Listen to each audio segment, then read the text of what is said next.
Bienvenidos a Zona Kite, el primer programa de TV dedicado al universo del kitesurf.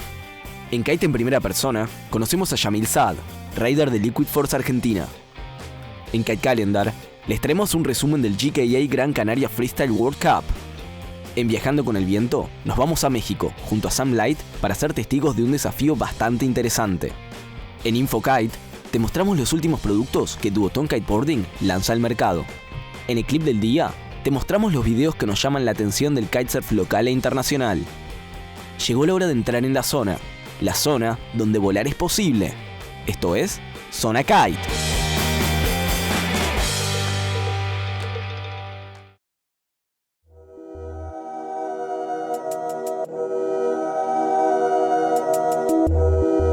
We're as ready as we'll ever be. There's still time for you to get some sleep. Hoy en Kite en primera persona, conocemos a Yamil Saad, un rider argentino que corre para Liquid Force y Second Wind. Pudimos charlar sobre viajes, foil y muchas cosas más. Mi nombre es Yamil Saad, tengo 35 años, practico kitesurf desde hace 3 años y medio. Arranqué en Punta Rasa junto con mi hermano. Él hacía un año que ya lo practicaba, me fue convenciendo para que lo haga. Un día en Punta Rasa fuimos a pasar un fin de año y justo las condiciones estaban increíbles para hacerlo. Así que tomé clases, me presentó Javier Marín, tomé clases con él. Fue un fin de semana, por suerte pude pararme en la tabla en ese mismo fin de semana. Y a la semana siguiente ya volví con un equipo propio y empecé a practicar hasta el día de hoy.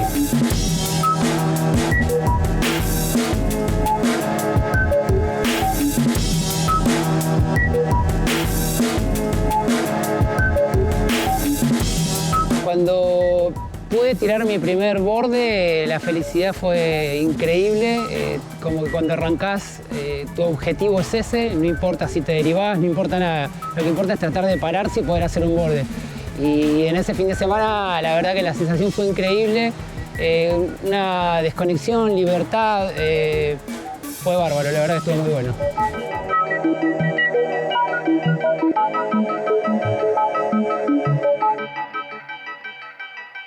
El sentimiento cuando haces kite es muy difícil de describir, lo sentís adentro del cuerpo, sentís mucha libertad, mucha felicidad.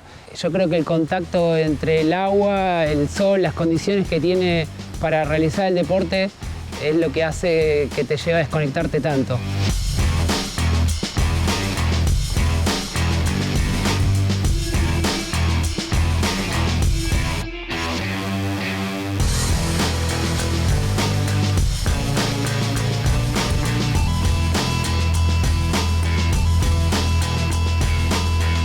Yo cuando me levanto, me despierto, veo los árboles con un poco de, que se están moviendo, con un poco de viento, ya me cambió el día. Me genera unas ganas de navegar terrible y sé que a raíz de eso viene las juntadas con amigos, la navegación por lo general es conjunta y con amigos.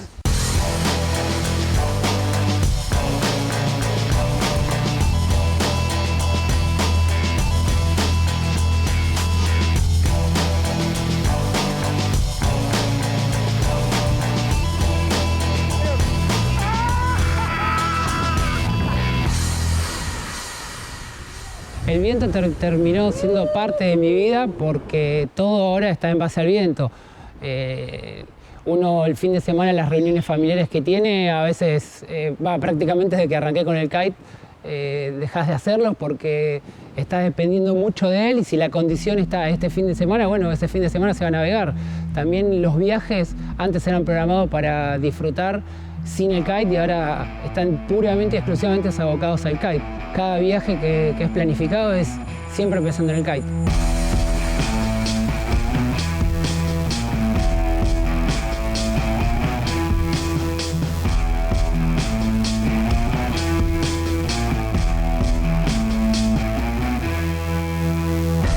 Creo que uno de los mejores viajes que hice hasta el momento fueron los Roques. Es increíble por la condición, te soplan 18 nudos, que en líneas generales entre 16, 18, 20 nudos, que para mí creo que es lo ideal para navegar. Y bueno, el paisaje que tenés es increíble, arena blanca, el agua muy cristalina, corales por todos lados. El próximo, que es ahora en pocos días, Aruba, a ver, que no lo conozco, a ver si la condición es buena, esperemos que esté bueno, parece que va a soplar bastante, pero bueno, la idea es seguir conociendo los spots, ir viendo cuál me gusta más para... También esto se basa un poco el kite, es ir conociendo los diferentes spots y disfrutando un poco de los viajes también. Por el momento creo que Los Roques fue el que más me gustó.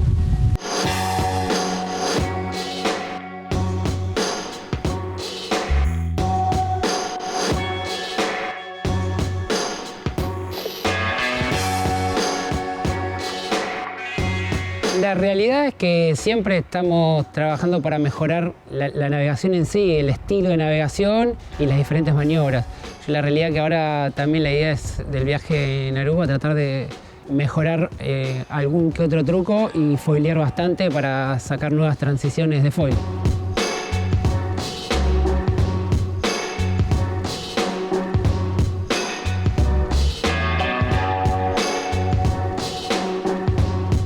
Bueno, quería darle las gracias a la gente de Zona Kite por haberme hecho la nota y nos vemos en el agua.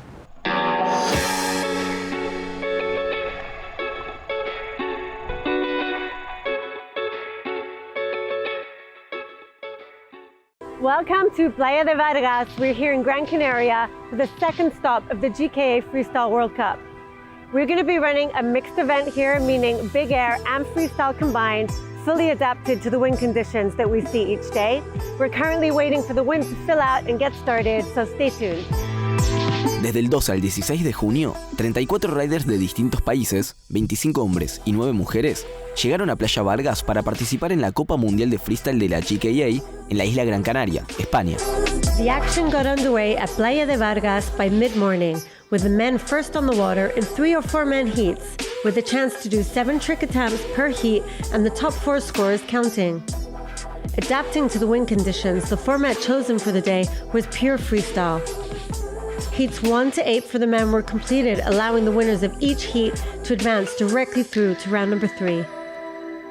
There were some standout performances right from the start, such as Gianmaria Coccoluto from Italy or Valentin Rodriguez from Colombia, who won his heat with a massive margin of 15.04 points. Dominican rider Adeudi Corniel landed a double heart attack and a 317 amongst his attempts, allowing him to advance directly to round 3, as well as Maxime Chablot, the Swiss rider who narrowly missed out on the win at our last event in Lugat. Liam Whaley put on an ultra-consistent display of riding, winning his first heat, and together with Posito Martinez, Luca Pito, and current world champion Carlos Mario, all advanced directly through to the third round. The women's round 1 was next in sequence, with the wind blowing 20 to 25 knots cross on shore. Hannah Whiteley from the UK, Danish athlete Therese Tabell, Natalie Lambert from Sweden, and current world champion Michaela Sol all advanced through to the semi-finals. Men's round 2 was completed in the late afternoon. Juan Rodriguez from Colombia had a comfortable win during his heat, not crashing a single trick attempt. Roman Giuliano had a tight battle for Heat 10, but managed to pull ahead and advance to the next round. Luis Alberto Cruz from the Dominican Republic came back from the brink with a late surge, managed to win Heat 11, and Paul Serin from France had a solid victory for Heat 12 to earn his spot in round number 3. The first 2 heats of men's round 3 were completed at the end of the day, where Valentin Rodriguez got the highest combined score of the event so far with 33 points, securing his spot in the semi-finals, joined by Gianmaria Coccoluto. Rodriguez landed an impressive KGB 7 that scored him 9.43 points, whilst Coccoluto rode a very clean heat that included a nice slim 7. And the final heat of the day saw Maxime Chablot go big and land clean, well-executed tricks, passing into the semis together with Arthur Gilbert from France. The first heat I was on my 9, the tide was high, it was really tough conditions. And now second heat we were riding 11s and the tide is low, so between the waves you have some really good flat spots. And yeah, I think the conditions were good, and I'm ready for the semi-finals. I really want to make it to the final again, and hopefully this time maybe go for the win. El evento principal se llevó a cabo durante 4 días y los criterios de evaluación se dividieron entre wakestyle, freestyle y big air según las condiciones. It was another long day of waiting, but the wind finally kicked in at 7 p.m., allowing us just enough time to complete the women's competition. The semi-finals were first in sequence, starting from the third trick attempt in continuation for where the heat was postponed yesterday. Miércoles had an insane heat, landing 3 of the highest scoring tricks of the event. Both her and fellow Brazilian Bruna Kite locked down their spots in the final. For the second semi-final of the day, Rita Arnauz from Spain showed how comfortable and confident she felt riding in the light wind conditions. Her slim chance and backside 313 put her in the top spot and she won the heat. Pippa van Eersel was sitting in 4th place, but she snapped back into action with several consistent scores, and she secured her spot in the final alongside Arnauz. The wind lasted just long enough to allow for the completion of the women's final, where Bruna Kite was strong from the get-go, landing a nice front blind, scoring 8.07 points. Miércoles went for a super clean hard attack that placed her in the lead just ahead of Kite. She kept up the momentum and secured her win with a back mob to gain a total combined score of 29.47 points, placing herself on the top of the podium, her very first victory of the season. And it was pretty sick. I really enjoyed it, really got to the expectations that I was trying to get to this event, and hopefully this will be one of many other wins. Bruna Kite took 2nd place, her first podium since her return from injury. So I'm really happy with my performance. I was a really tight heat with Mika. That makes it exciting. I like it. We're both Brazilians too. So yeah, I'm very happy. It was a close battle for 3rd. Rita Arnauz needed some good scores for her last 2 trick attempts, but unfortunately she crashed both. Pippa van Eersel landed a back to blind, giving her the advantage and a well-deserved 3rd place. Another podium finish for the young Dutch rider. I can't really believe it, and I was on the water and I didn't want to come to the beach till the last trick because I didn't know if it became 3rd or 4th, but I'm so happy to hear that I'm 3rd, and yeah, I can't be more stoked. Rita Arnauz had to settle for 4th after a great performance from the Spanish athlete. The competition continues tomorrow, where we hope to complete the rest of the men's elimination. It is the final day here at Playa de Vargas in Gran Canaria for the GKA Freestyle World Cup. It's been an incredible event. We've had days of super strong wind, days of lighter wind, and unfortunately today we didn't get enough wind to finish the men's elimination. This means that our 8 athletes that passed through to the semifinals now finish in a joint 1st position. We got really unlucky with the wind. I mean, I came here like 5 days before the event and it was like super good wind, and then for the event we got really unlucky and just didn't manage to finish the comp, which is a bummer, but well, that's our sport, and if we didn't want that we wouldn't have chosen the sport.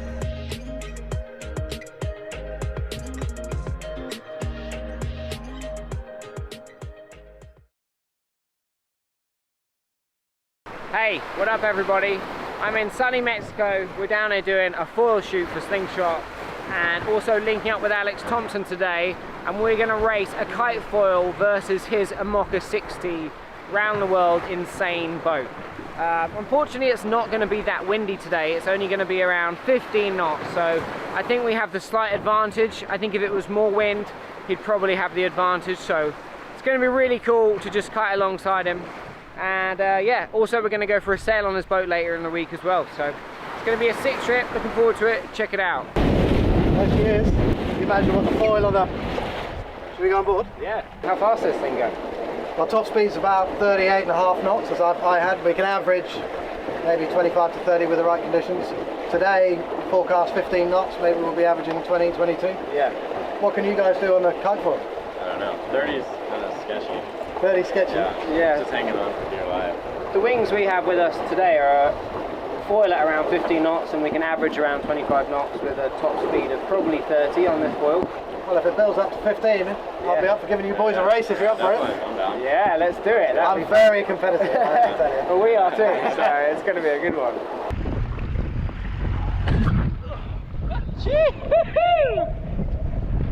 Don't drop it! Apparently it doesn't float.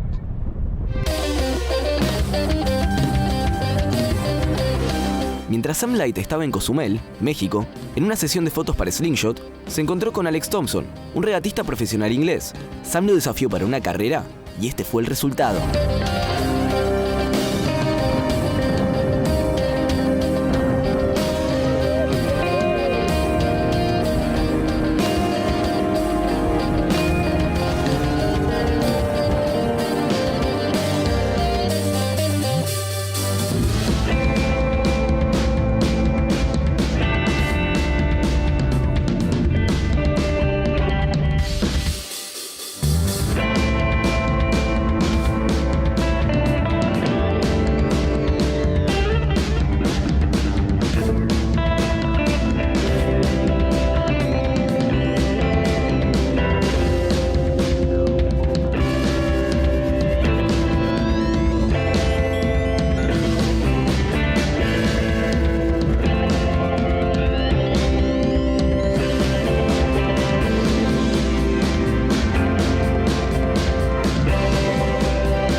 So after beating Alex in a race yesterday, he agreed to take us for a sail on a boat today. It'll be pretty cool. Perfect conditions for it.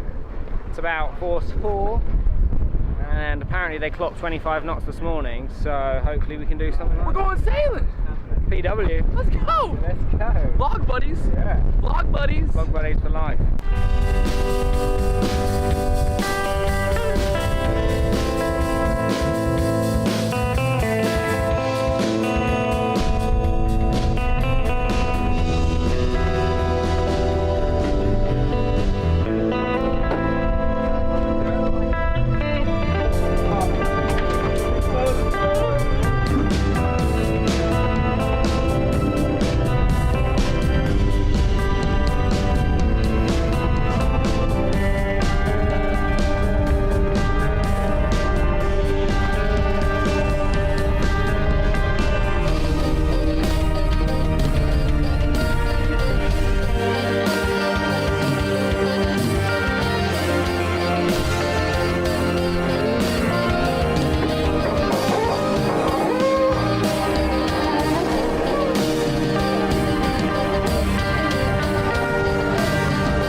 That is a wrap here in Mexico.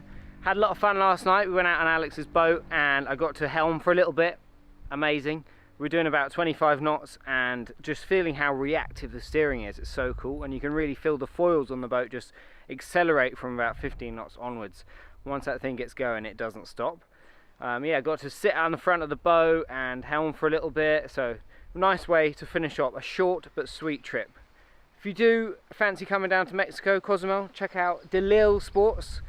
They were a big help on this trip and we couldn't have done it without them. But yeah, thanks a lot for watching. Subscribe if you're not already. Hit that like button. I really appreciate it. See you in the next one. Peace out.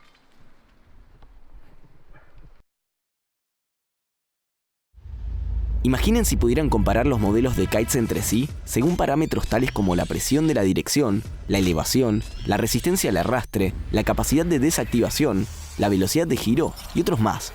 Esto revolucionará el proceso de desarrollo y la forma en que juzgamos a los kites en general.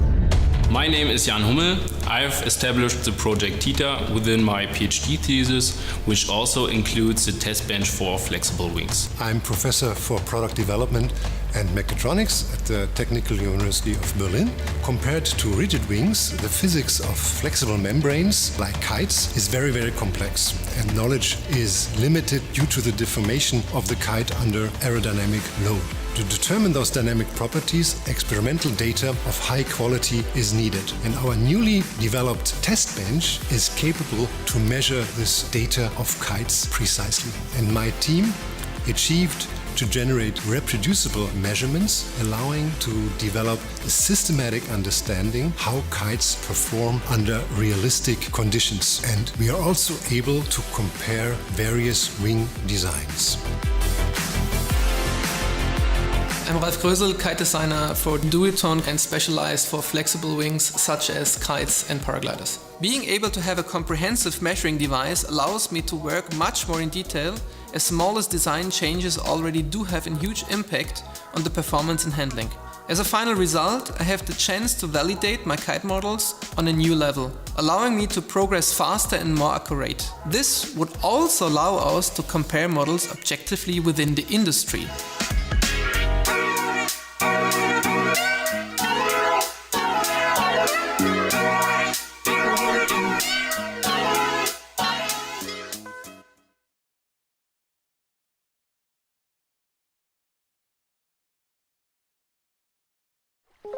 El kitesurf es para todos y nunca es tarde para empezar. Luis Gómez nos demuestra que la edad es solo un número. My name is Luis Gómez. I am 78 and I'm a kiteboarder. I had cancer of the vocal cords. What cancer meant in my life was that realization of mortality, and that if I survived that I had to change my habits. I decided to begin practicing kiteboarding. It looked great exercise, a challenge.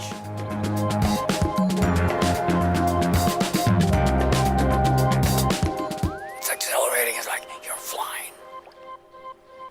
I feel older. I never feel old. There's a difference. All this is a state of mind. When you say, I can't learn anything new, I can't push myself, and I'm too old to learn this.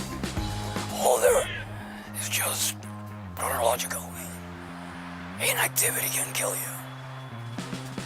My theory is, you want to march in the parade. You don't want to watch the parade.